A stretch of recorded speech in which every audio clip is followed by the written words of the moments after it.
Good morning. Good morning, everyone. That was a refreshing morning, I feel. We had a yummy, yummy breakfast. I hope you all enjoyed it. And for some of you, we enjoyed yoga on the 43rd floor of the hotel, which had a beautiful, breathtaking view. If you haven't been up to the fitness center or that Edelweiss room, it's just breathtaking there. Maybe some of you had a nice walk, so I hope you enjoyed this morning. And now we are ready for a full day. Yes, breathe in this great full day of learning and networking and just being together and sharing our ideas and the excitement and the engagement in our work. I do have a few housekeeping issues.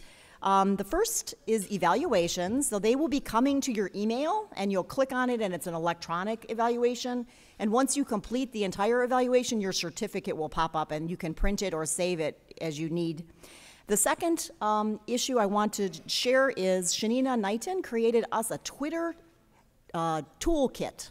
So for those of you who don't know how to tweet, she created this great handy-dandy user guide for us older people, because she's young and I'm old.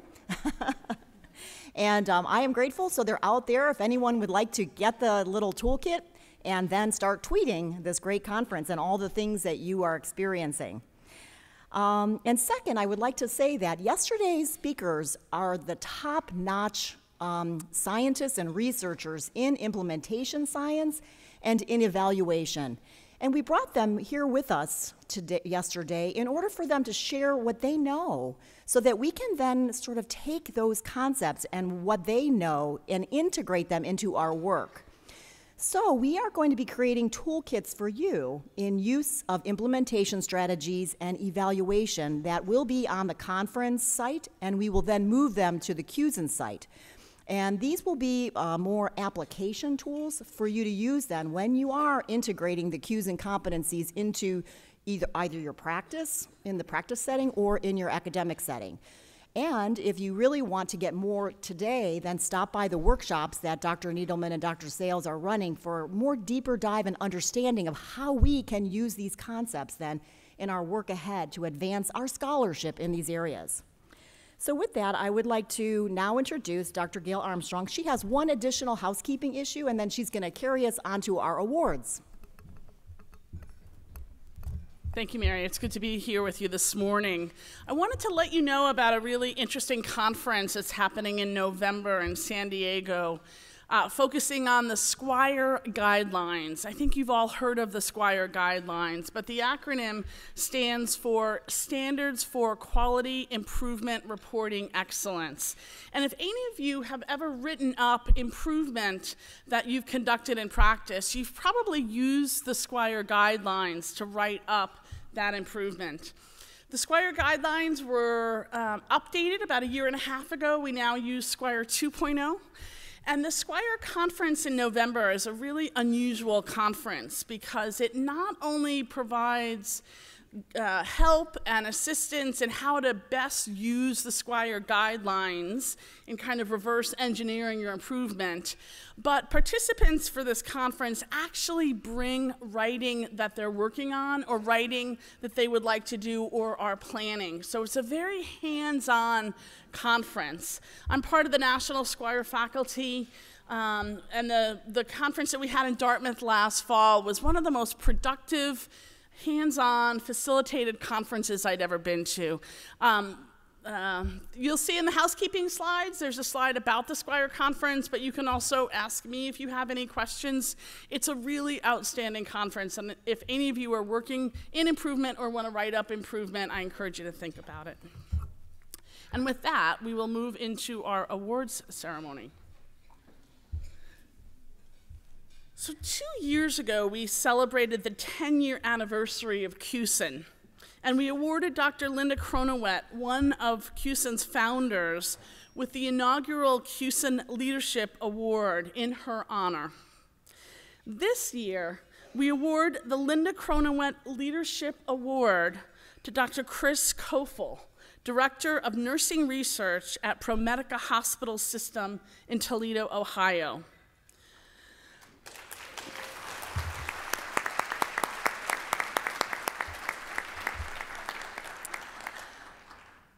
Dr. Kofel's nominators wrote, Chris is an outstanding nurse leader who has been a trailblazer in spreading QSEN in both the academic and practice settings.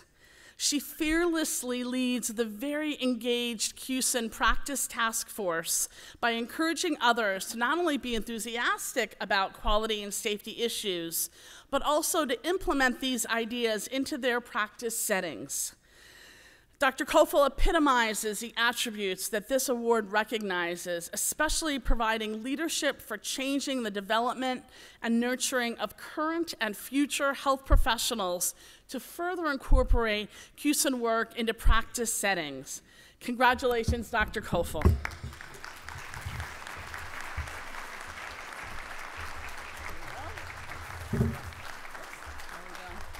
Go on. Thank you. I would like to thank the award committee and the QSEN community for this important award. No one gets here alone, so I also need to thank Dr. Jane Barnsteiner and Dr. Mary Delansky for their mentoring and their guiding. I'd also like to thank Dr. Judy Didion and Barb Tassel. They have never said no to me. But most importantly, I want to acknowledge the work of the Practice Task Force members. They each have 50-hour-a-week jobs, and on top of that, they are willing to add time to their work on creating ideas for implementing QSEN into the practice setting. They are doing the work.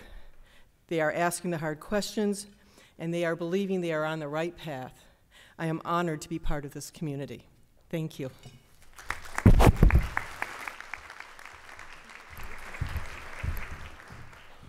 And now I'd like to introduce Dr. Laura Golia to introduce the poster awards. Thank you, Gail. Laura Goliath from Ursuline College, the Breen School of Nursing. Gail and I are very pleased to present the poster awards today. Thank you to all poster presenters for sharing your experiences and QSEN highlights. Thank you to our judges. We would like to ask all QSEN poster presenters and judges to please stand to receive recognition for your work and dedication. Thank you.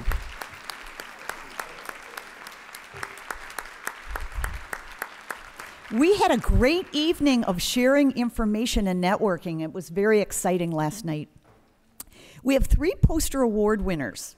First and second place, and they were chosen by our esteemed panel of judges, and a People's Choice Award, which was per your votes.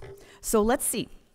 The second place poster award goes to poster entitled Advancing Quality Improvement Competence, the Development of a CNO Accountability Scorecard. And that was Susie Miltner and Terry Poe. Would Terry Poe like to come up to the podium? Terry Poe.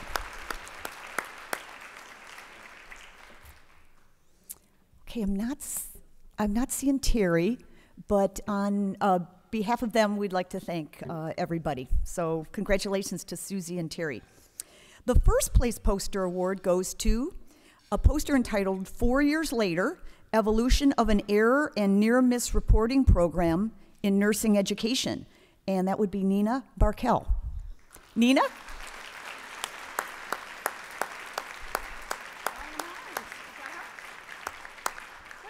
Yeah, come on up, Nina. Grab the vase right here. Yeah.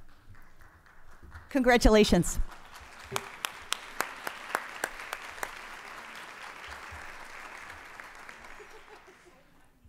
Oh. Okay.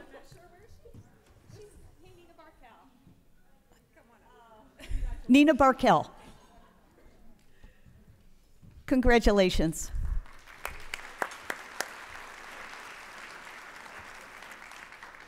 Your People's Choice Award goes to a poster entitled Enhancing Systems Thinking for Undergraduate Nursing Students Using Friday Night at the ER Simulation. And that would be Peggy Trent and Cynthia Bacon.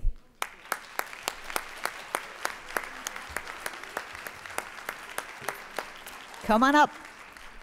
Come on down.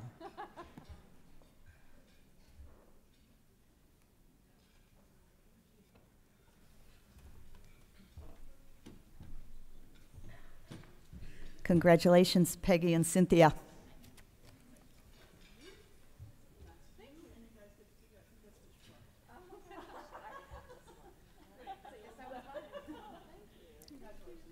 Awesome. Thanks to all. It was fun.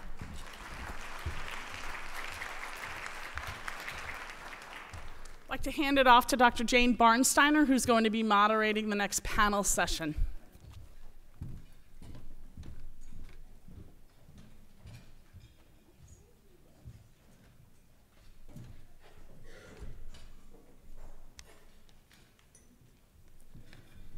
Good morning, everyone. And we had a terrific day yesterday, and we're looking forward to just as terrific a learning experience and exciting exchange among colleagues today.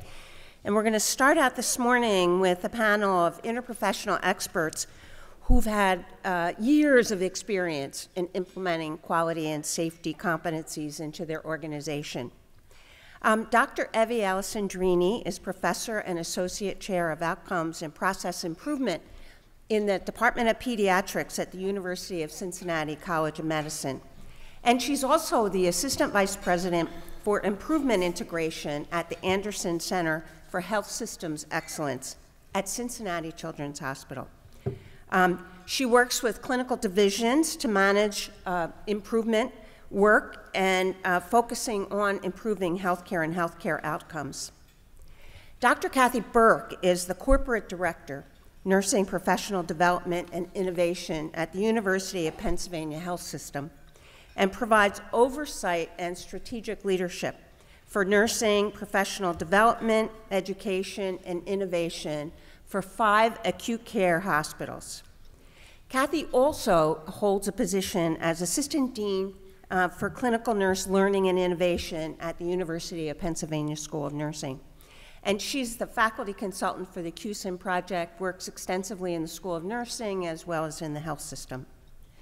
Dr. Chris Koffel, who everyone knows, directs nursing research at ProMedica in Toledo, Ohio, and she's an adjunct faculty in the graduate nursing program at Lourdes University. She's the chair of the QSEN Practice Task Force, and she coordinates grants, publications, and conference presentations. Chris advances our QSEN implementation in academic clinical partnerships. Barb Tassel is the administrative director of ProMedica, the Center of Nursing Excellence, and she's responsible for the oversight, development, and maintenance of competency for nurses across 13 acute care organizations. She's also a member of the National Association for Nursing Professional Development, and she's treasurer of the Northwest Ohio chapter. Each of these groups is going to present for 10 minutes or so on the work that they've been doing in their organizations, and then we'll open it up for some exchange among colleagues and some conversation. So, with that in mind, Dr. Evie Alessandrini. Thank you.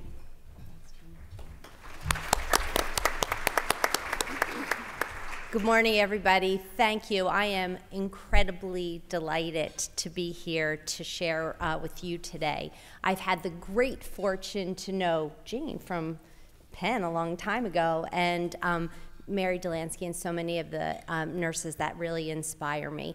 I still work a little bit clinically in pediatric emergency medicine at Cincinnati Children's. I actually worked on Monday, and the critical nature of teams and interprofessional improvement to really get the outcomes that our patients need, in my mind, is just critical to our success. So I want to talk a little bit about how Cincinnati Children's has really been able to advance improvement science to get results. And so just in terms of a few critical pearls, the first thing is we are an incredibly mission-driven organization. So our mission is on the slide, but every single one of our 15,000 employees, whether it's the chief nursing officer or whether it's the person who is working in the cafeteria, knows that we are all there to improve outcomes, experience, and value of care, and they know what their role is in getting there. But how did we get them there, right? And so the improvement science arm of Cincinnati Children's Hospital is called the Anderson Center for Health Systems Excellence, and that's where my faculty appointment is. And you can see here, in addition to catalyzing clinical improvements, we obviously have an academic mission in terms of generating knowledge and doing research on improvement. But relevant most for this group is one of our critical goals is to create leaders for health systems transformation. And so within the culture of our organization, how do we build those leaders, because everyone is a leader, in order to improve the quality of the care that we deliver? So we came in, and this is, I think, very important to our success, with 4 major operating assumptions, and I've underlined the biggest pearls for us. First is the way that we train people. It's not about just acquiring knowledge. It is about action that gets results. And so everything is, what results did you get? What actions did you take? And that's really critical for us. Also, because of our role as an academic health center, we realized that we had to engage our faculty, our nursing faculty, our physical therapy faculty, our physician faculty, even our research faculty who does improvement in their labs, because that is just really critical to the culture of our organization. And also, we wanted people to actually get credit for the improvement work that they do. And academic currency had to be recognized, improvement had to be recognized as academic currency. And then the last 2 was really, we go in with thinking that every member of the organization has to incorporate improvement into their daily work, and we wanted to make sure that we had educational opportunities for them that met their needs, that met their responsibilities when they needed it. And so as a result, we built an entire improvement science education portfolio. This has been going on since about 2006. And at the center, you can see where it says, this one right here in the center, we started at this intermediate improvement science education curriculum, but we really have built out from that. As you move down that triangle, you can see there are team projects that have their own improvement science education. There are online modules that every person in the organization can learn our language, can learn the basics of what does it mean to interpret a run chart. And then over time, we started to build improvement in advanced improvement methods for interprofessional faculty that wanted to be doing this more on the research side. So we have a really extensive improvement science portfolio. We've trained over 1,000 people. 500 of those people are still at Cincinnati Children's using the methods.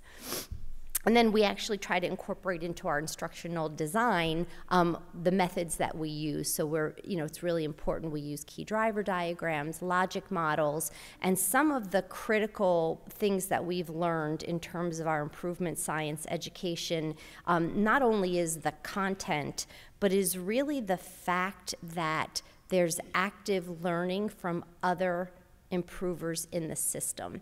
And being very thoughtful about not just teaching what has worked, but actually teaching what has failed.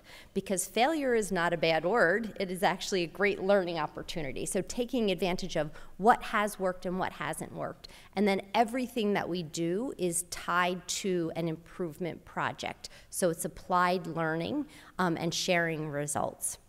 And so those are some of the most important things that we've learned over time.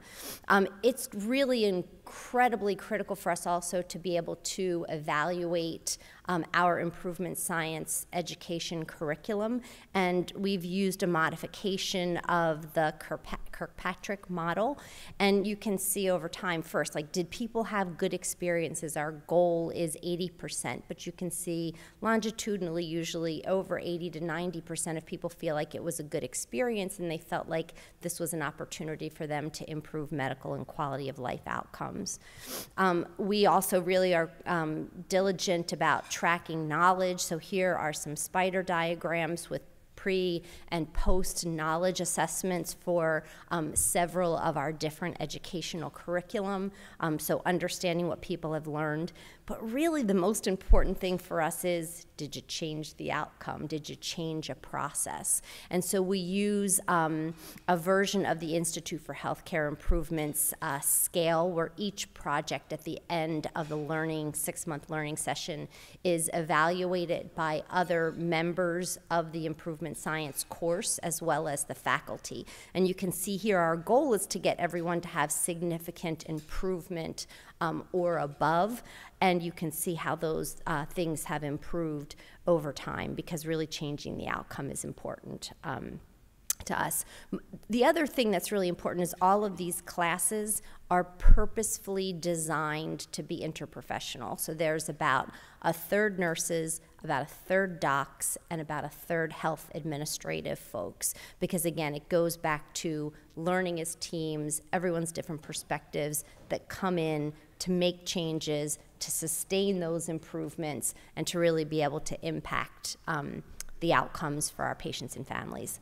The last thing that I just want to say is that with maturation, we've realized that it's not just about projects, that our leaders have to understand how to manage a portfolio. It's not one thing that they have responsibility over. It's a lot. And so one of the things that we've done is we've created something called Endpoint Scenarios, and across different domains, so that you can see on your left the infrastructure domains, and on the right are our strategically aligned domains.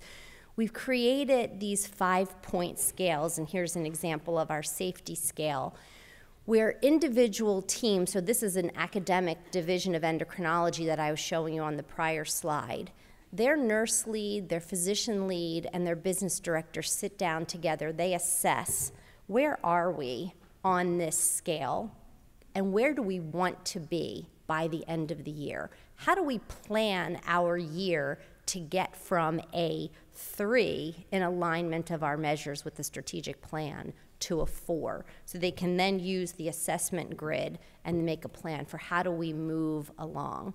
Because our belief is that if you're at a 5 for all of those things, you really are a transformed clinical area in terms of the way that you provide care. So that's just the last thing, is thinking proactively. How are we going to plan? What does that 10 or that ideal state, that utopia look like, and how do we work to get there?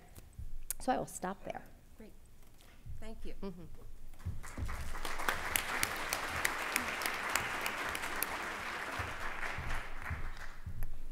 Thank you, Evie. That's a wonderful success story. Good morning, everyone. I'm very honored to be here and excited to share with you and touch on some of the work that we've done here at Penn. Let's see if I'm trying to get this to go forward. More slides here. Hold on just a second.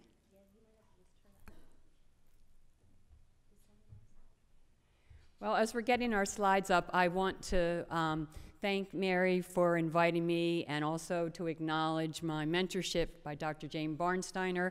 In 2005, Jane asked me to help her design a patient safety course, and the rest is history. We've been working together on patient safety since then, and part of the success story is the fact that I do have a joint appointment with the School of Nursing, thank you very much, and was able to bring my knowledge of the QSEN competencies into the practice setting. I started my new position in 2010. In front of you is a slide of the team.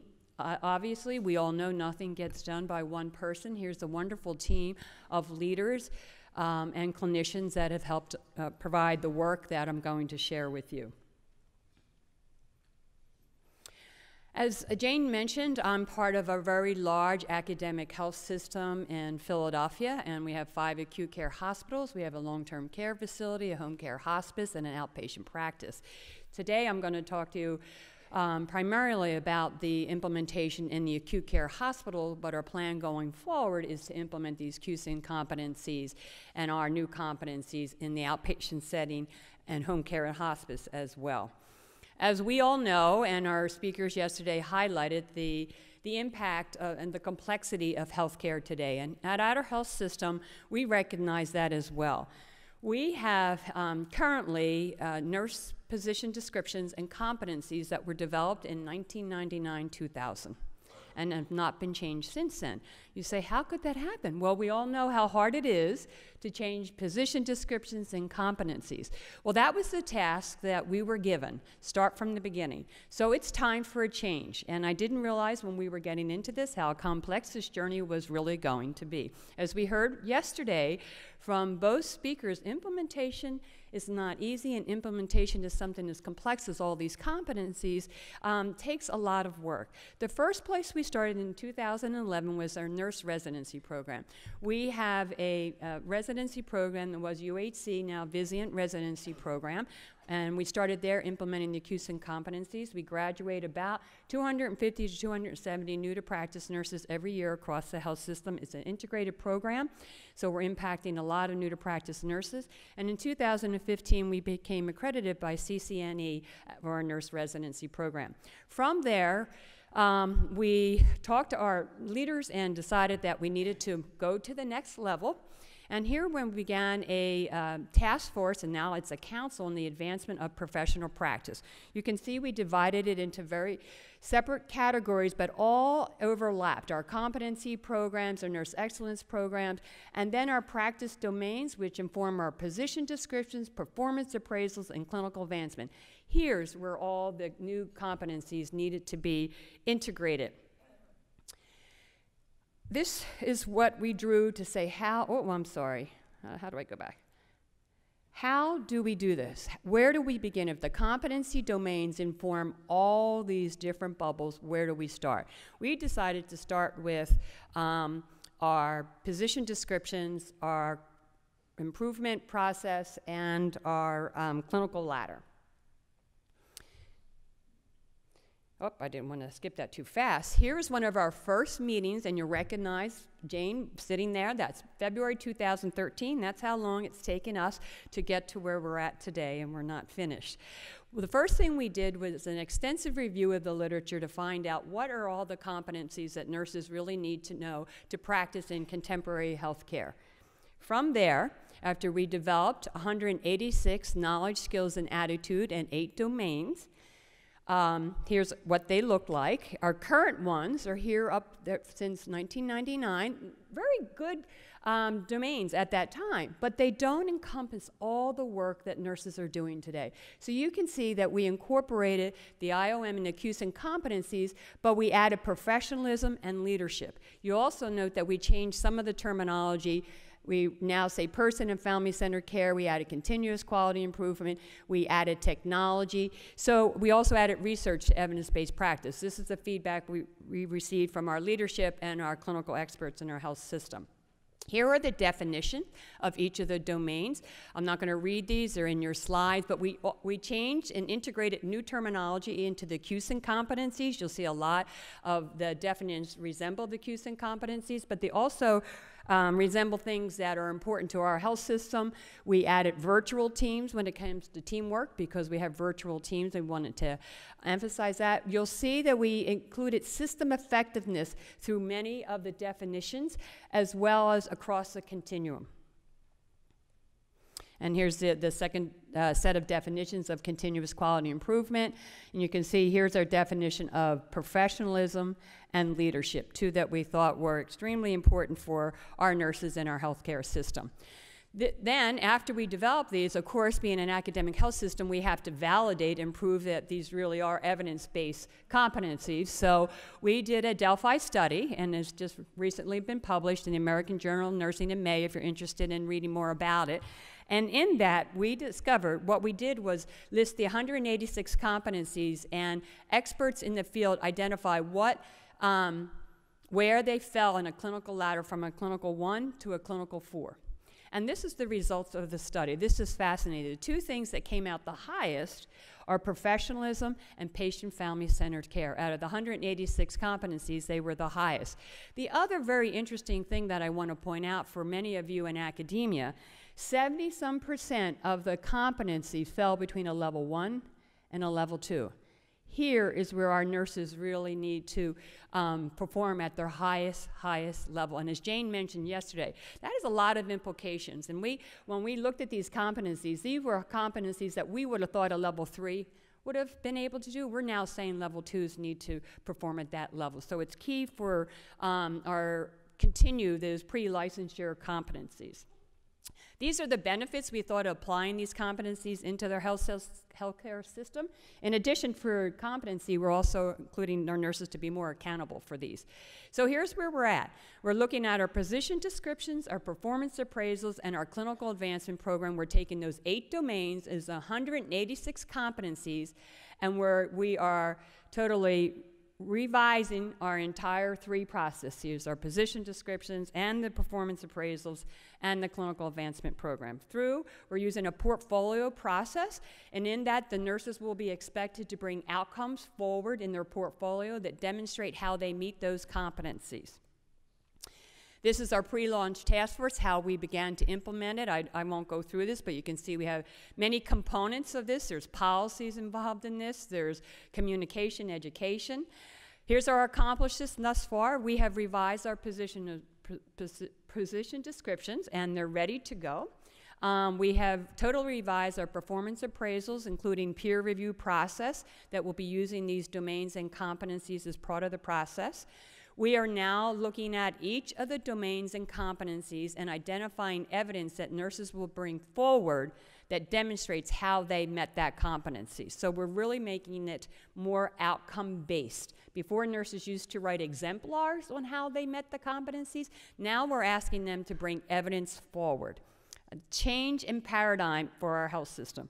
We are also beginning to develop behavioral interview tools for our nurse managers to interview new employees using these competencies.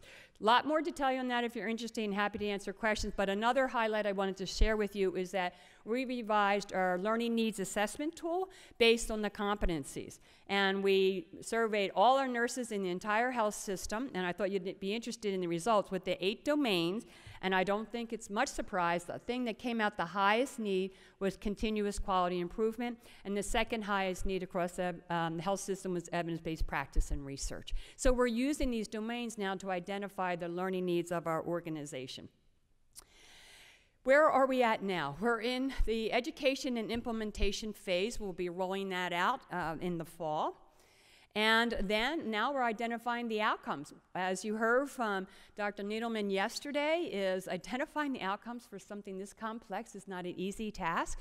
We are looking at what data do we already gather now that we can utilize to evaluate the effectiveness, such as some of our quantitative outcome data, our patient safety surveys, our NDNQI data. So we're going to look at that prior to the implementation, and then a year, 2 years, and 3 years out. It's going to take us a while to see if we have any indirect impact on our outcomes. Here's our timeline for those of you who are thinking about venturing down this. It's very complex to implement 3 new things: clinical advancement, position descriptions. You can see different ways we're doing a staggered approach. So as we hire new employees, they will be expected to perform under that job, the new position description. And as each nurse goes through their evaluation, they will be given the new position description and evaluated for that following year. So we're giving everyone a year to get used to the new expectations and the new competencies, and obviously there's going to be an awful lot of education that happens through the implementation. So what are our lessons learned thus far? Many more to come. As we all know, change is hard. This hasn't been easy. Even though we have the evidence, I thought that would give us a lot more ease moving into this, and it's still hard for people to change, as we all know. It's a major paradigm shift for our organization, and we have to keep that in mind. This is a cultural change. It's not just a task that we're asking nurses to do differently. This is a major cultural shift. One other interesting thing we found is the definition of competency. We all have different definitions. People think of competencies as skills. It's, as you know from QSEN, it's more than a skill. It's knowledge, it's attitude. And we're finding we have to educate a lot of people about what a competency really is. It's all about quality and safety, and as we go through our stakeholders at every level, we first start out with the importance of quality and safety and how nurses are driving quality and safety. That's how we get their attention. We don't go in talking about competencies, we talk about quality and safety. The QSEN competencies were fundamental in our ability to develop these new competencies. I think health and practice are setting, we tweak them a little bit, but they were foundational in our programs. Frontline nurses so far, they love them, and they say they reflect their practice, and they're happy to engage them. So that was good feedback that we received from our shared governance chairs, that they love the new competencies. So we know change is a process, not an event. I hope I can come back next year in 2 years and tell you a little bit more about our success and some outcomes, perhaps in 2 to 3 years. Thank you.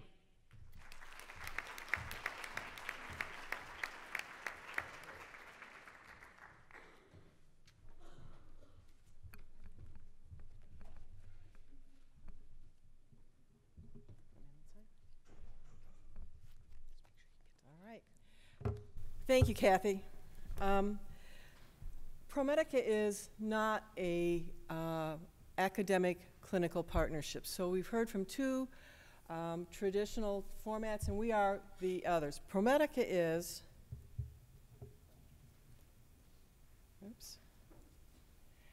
ProMedica's implementation story started with the being invited to participate in the National State Boards of Nursing's Transition to Practice study.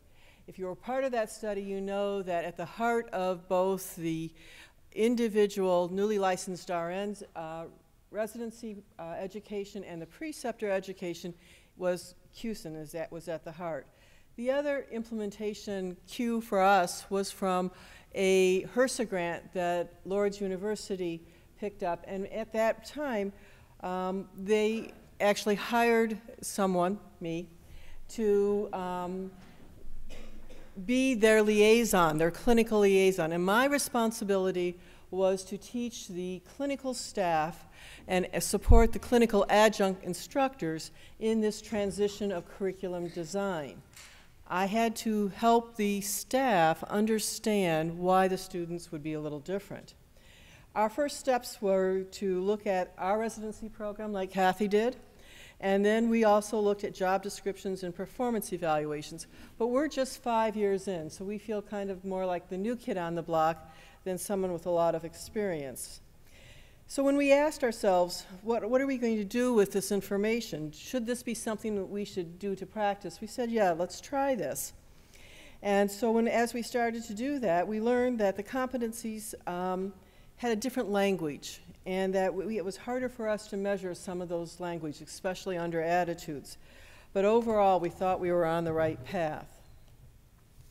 So we started with an analysis in our implementation. We wanted to know where we stood, and so we looked and did a crosswalk, and we looked at our 6 basic definitions of QSEN, and we looked at our councils, and we looked at the tools that we had in practice there. And then with that and the help from our academic, because we have 11 schools that feed into our system, we were able to kind of identify where the QSEN competencies laid. It's important to understand that this is a slow, organic movement, and it didn't happen all at once. Practice can't change immediately. They have to look at it, absorb it, and alter it to be able to fit into what other priorities we have. So therefore, we thought maybe what we shouldn't do is make it an all or nothing, but as we move forward with new projects, look at it through the QSEN lens. So as Chris and I gained exposure and knowledge of all the QSEN competencies, and we decided that we needed to move them into practice, and we had to figure out a starting point for that.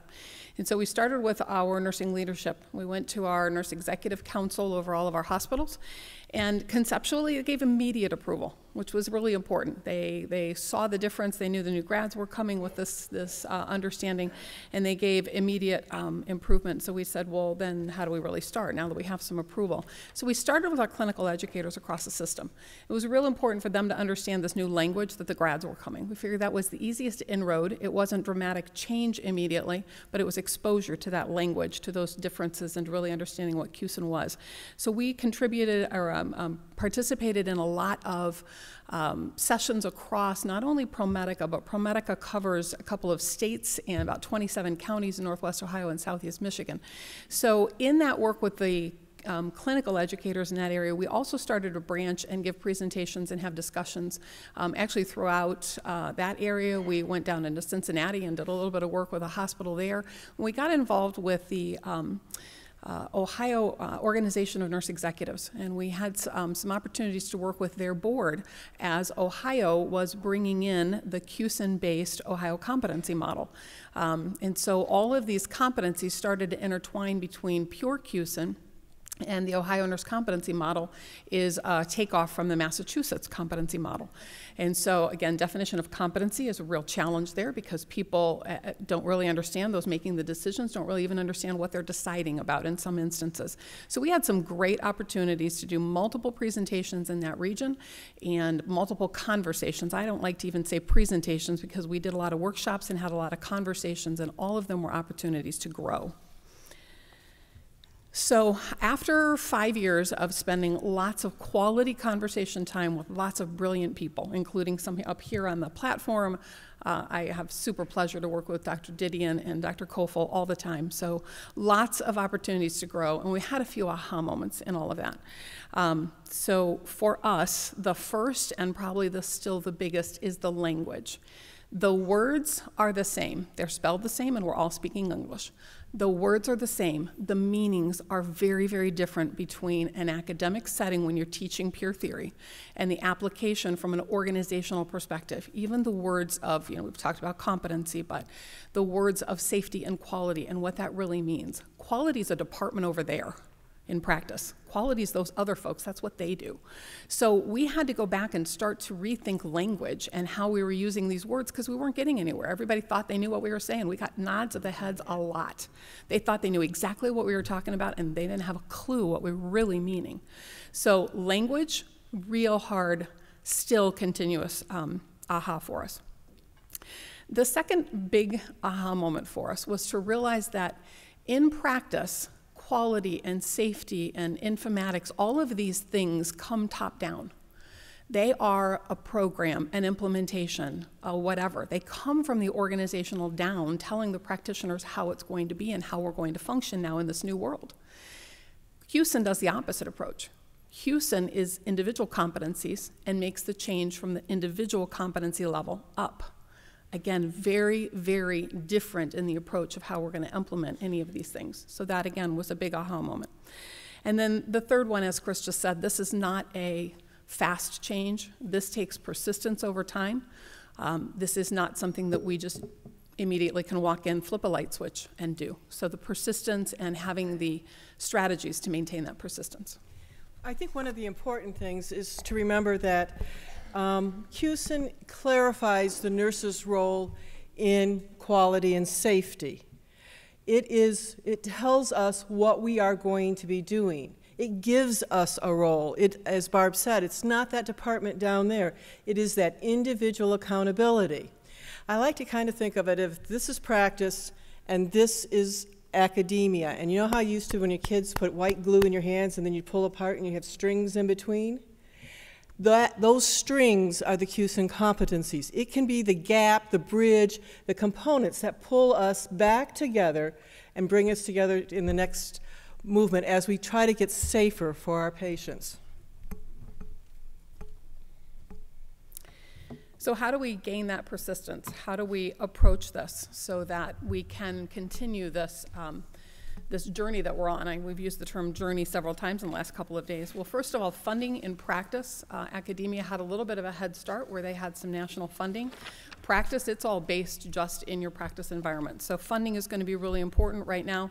As Chris said earlier, it's volunteer. People on the practice task force, the people who planning committee here, anything that you want to talk about related to QSEN right now is all volunteer.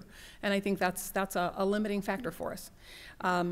In healthcare, I know this happens in academia, but it is, at least from my perspective, very, very kind of hard-nosed right now, the pace of change that we have in healthcare and leadership roles. That pace of change makes keeping QSEN very difficult. We have to constantly go revisit it because leaders continue to turn over and change, and so you have to constantly bring it back to them.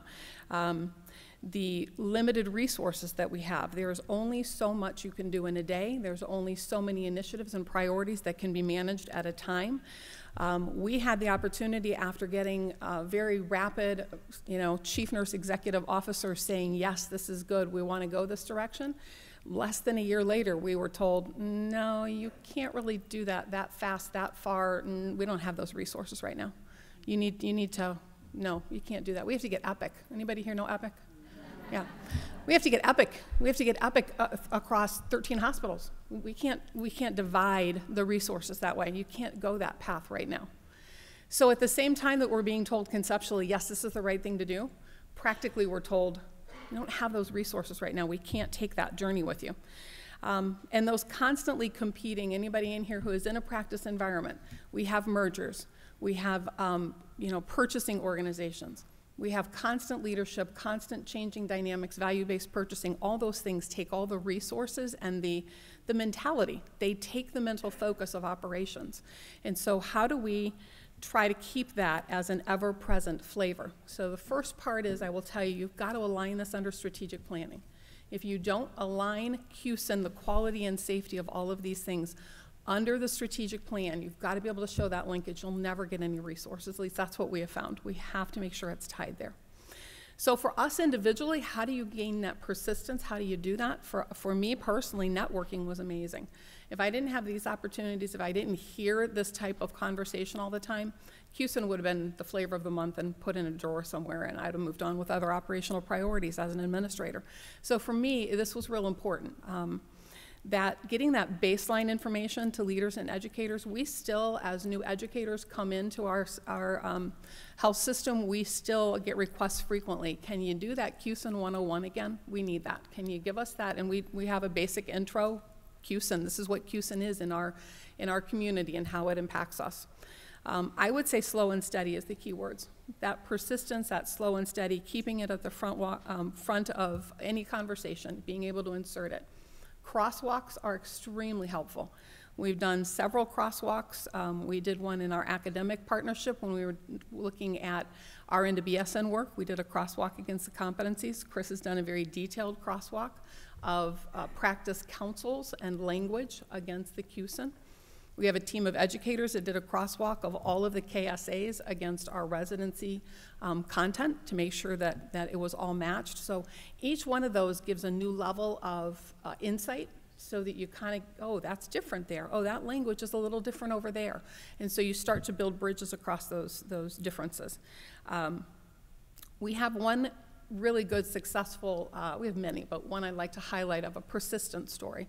I told you that we'd gotten approval and then we'd been told, no, not yet. We have moved our RN job description into the Ohio Nurse Competency Model based on QSEN. So that's been in and implemented, and we're in about our going on our third year now with that RN job description.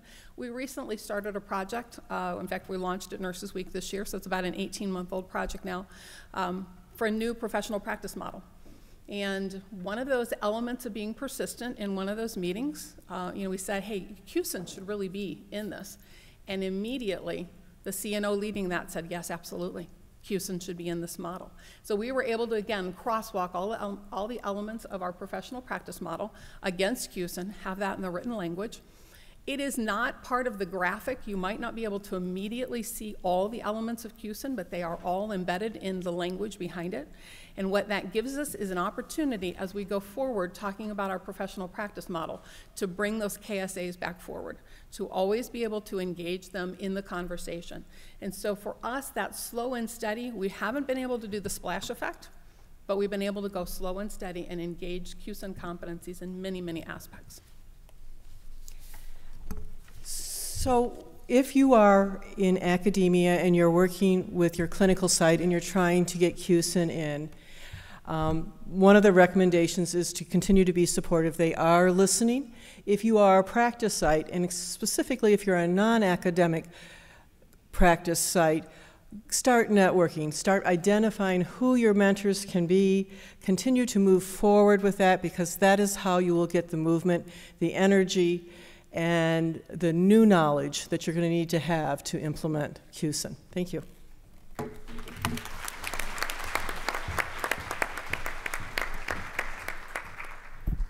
So a couple of things I'd just like to comment, and maybe some comments back and forth, and then we want to open it up to the audience, any questions you have or comments. I think there were some themes across all of our presentations. One is to leverage whatever resources you have and the colleagues that you have. Leverage the professional organizations. You heard Chris mention that.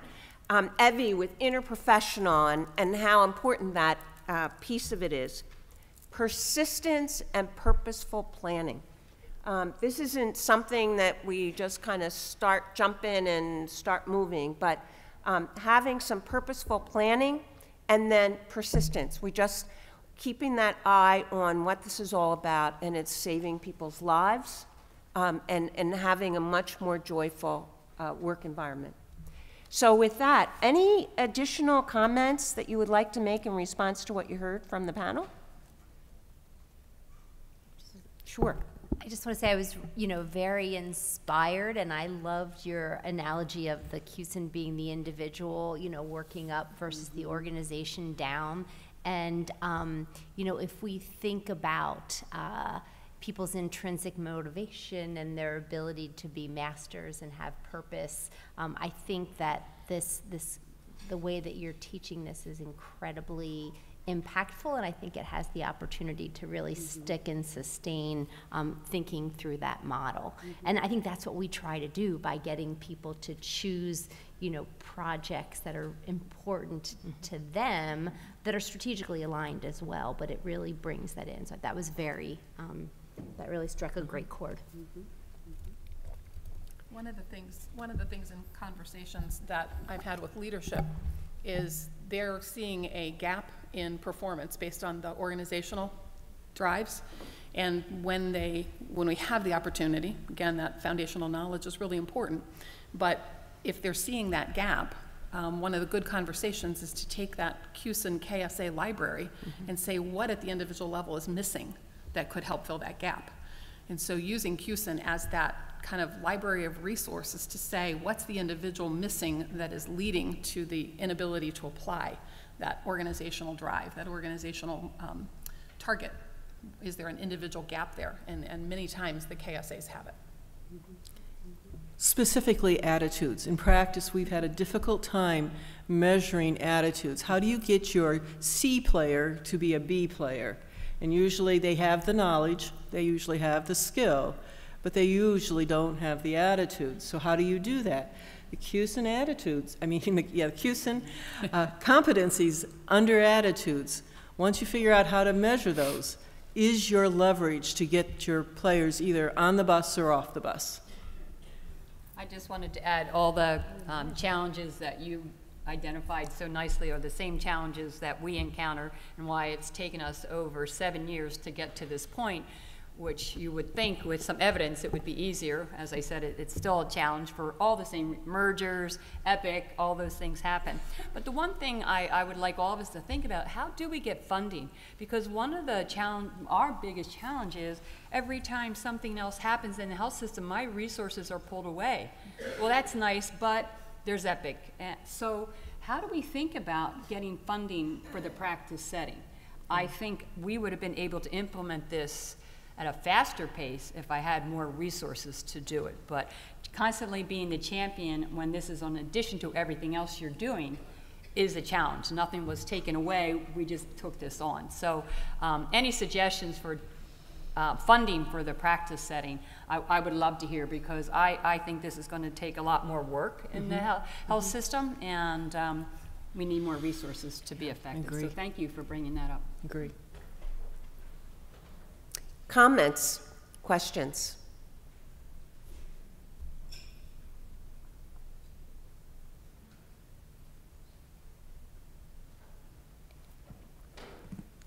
Thank you all very much. That was really an interesting and inspiring set of case examples.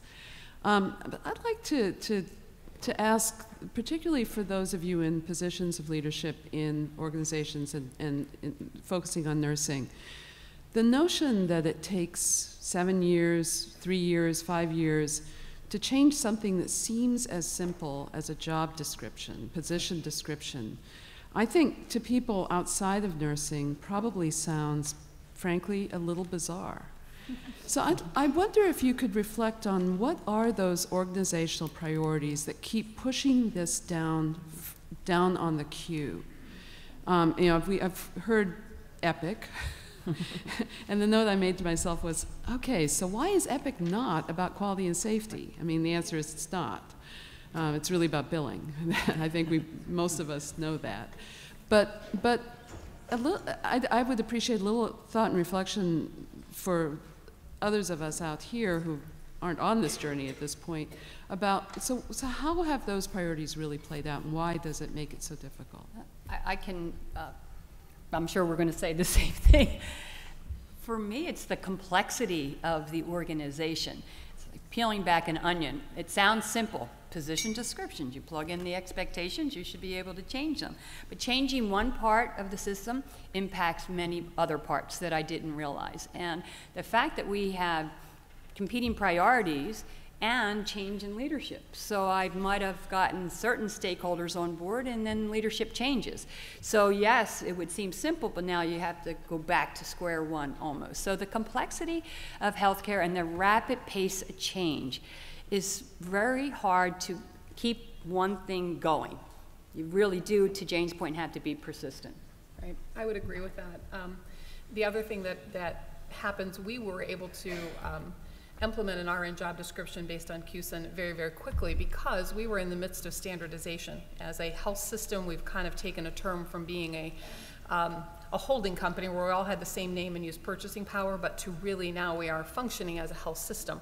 And so if you're in any kind of an organization where you've seen that amount of change, any effort towards standardization brings its own set of woes. And we were at the right place at the right time when the chief nurse execs were saying, we need a standardized job description, let's get rid of all this variety. And that was about the time that the Ohio Nurse Competency model was moving forward, and so we were able to capitalize on that. We were able to implement that in less than 6 months, which from beginning to end, which is pretty good when you have to go through all the HR approvals. That was being at the right place at the right time and having a QSEN mindset. It really was. Had Chris or I not been there and one of the CNOs not been on the Ohio board, we probably would not have had all those things fall together. So you have to be able to capitalize on some of those. We had a opportunity to put the QSEN competencies into our employee performance eval. And this is a software glitch, just to tell you how some of the complexities are. We put them in, and the job description is in a different section, different piece that pulls together into this total thing. And then the ProMedica values is in a different section. Well, we have a value of teamwork. Teamwork is in the Ohio Nurse Competency Model, and we had put it into the domains for the actual evaluation of the QSEN. Our leadership about lost their minds trying to evaluate the same thing 3 times in 3 different but the same ways. It only lasted a year. We had to collapse those rather quickly because we didn't realize, each being worked on a little bit separately, that the end result was going to be so complex to the user. So it's when you take any initiative and you lay it into the platforms that you have to deliver it on that you get some of that complexity. And I think Dr. Sales spoke to that yesterday in terms of it's, you know, that sometimes physician colleagues and you know, may wonder, like, what in the world could be so complex about doing, you know, something. But when you put that organizational overlay and all the complexity related to that, we can see how some of these things happen. I think we have time for one more comment. I know we could speak for hours, and you'll have time to share with colleagues as today and tomorrow. Mary. Okay, great. Thank you all for sharing your implementation stories and your successes. We have a lot of participants here from education, and I'm sure they're living in these complex systems also in education. I'd like for maybe each one of you to just give us one strategy, and you cannot repeat the same strategy. Oh, geez. To guide us in education. Like, what could we use in education to implement these competencies? I guess I'm on the end, so I'll start. Those of you in academia, look at your forms that you use in your clinical setting. Set them up in QSEN format. We have a scavenger hunt that we created with Lourdes University. It is set up for the student and the RN to go find these things. Now, the fire stuff has always been there in every scavenger hunt, but this one is under safety. So the student is teaching the RN about QSEN through a scavenger hunt. Look at your forms, look at what the nurses are looking at. Thanks, Chris.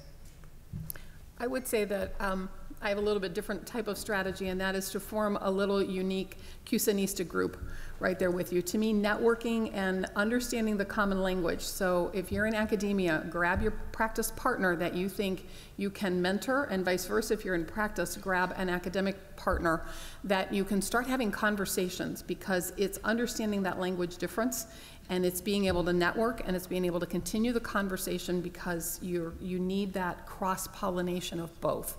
So I would say grab your little group. Just to add to that, I was going to say something similar, but I'll try to make it different. I think in academia, I would ask the clinicians, what are they doing?